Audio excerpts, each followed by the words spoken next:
Mwigizaji Hawa Karina afariki dunia akitibiwa nchini India. Kama wewe ni mara yako ya kwanza kupata video hii ama kuangalia video hii, naomba uweze kusubscribe ili uwe wa kwanza kupata video zingine. Taarifa za hivi punde zinaeleza kuwa mwigizaji filamu nchini Hawa Hussein Ibrahim Karina afariki dunia leo April 15, 2025 akiwa nchini India alikoenda kupatiwa matibabu ya tumbo.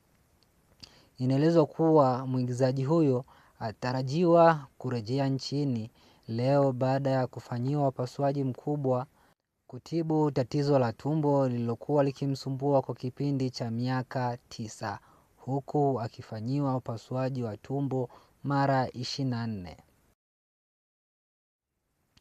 Ikumbukwe Hawa aliondoka nchini Februari 24, 2025 kwenda India kupatiwa matibabu baada ya kukamilika kwa taratibu za safari na gharama ya matibabu takriban shilingi milioni 54 ambazo zilitokana na michango ya serikali na taasisi mbalimbali.